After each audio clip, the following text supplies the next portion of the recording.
healing. That's a clip from the movie Warcraft, the latest video game adaptation to make the leap to the big screen. Eli Glasner is here with his review. This has such a crazy following as a video game.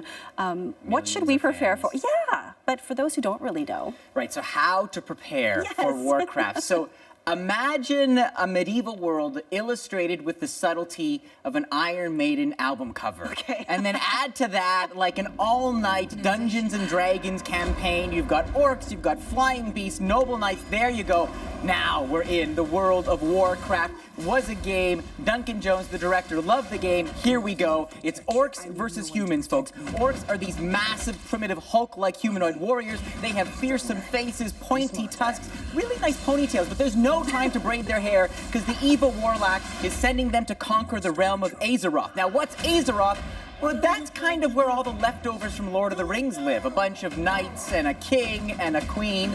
And, well, they're going to come to smashing each other. Here's a taste of the two sides in action with a little clip I call Orc Dubstep. Take a look. Be smarter.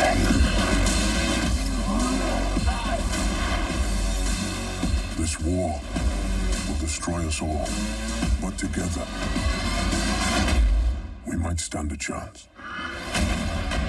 Some of deadmau5's best work there. But the problem is, if you're a newbie to the game like I am, it can be overwhelming. Random characters and races appear with little explanation. Who are those purple people with impressive eyebrows? Why did I just see a giant wolf? Oh, look, it's Callum Keith Rennie in a robe as a wizard's butler. There's another orc with his lovely tusks. Paula Patton shows up as an orc-human hybrid who looks like Gamora's second cousin. Now, she has a thing for Lothar, but Lothar's worried about his son, and I need to lie down. Okay, so should I even bother asking about the storyline here? Because there's just so much going on. I mean, that was the story, and I haven't even scratched the surface. The problem is, with all these computer-generated effects, you see them straining to give this world a little bit of kind of grit and gravitas. But the other thing is, not only are the visuals so derivative, but every time one of the characters opens their mouths, they kind of ruin the spell. But if you can look beyond the green glow in the sky and the clanging hammers and swords,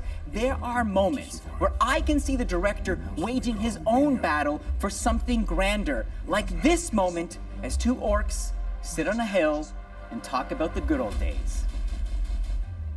Remember when we would track blood ox through the Frostwind dunes? There was always meat, always life. You don't think it's strange that we lost our home when Gul'dan came to power? One orc cannot kill a world, Durotan. Are you sure? Look around you. Does it not remind you of something?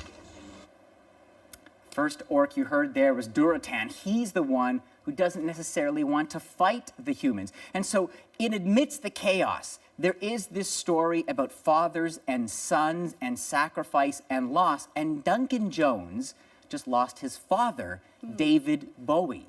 So there is something there. Now, maybe I've been bludgeoned by Warcraft, or maybe I'm just getting in touch with my own inner 12-year-old. But really, if you're 12 years old, you have a big can of Red Bull next to your popcorn, this is a freaking masterpiece, and that is who it's for. 3 stars out of 5. Okay, well, I'm glad there was that chat with the two orcs, because that was probably the calmest scene. It was. Catch your breath. All right. Thanks, Eli. My pleasure.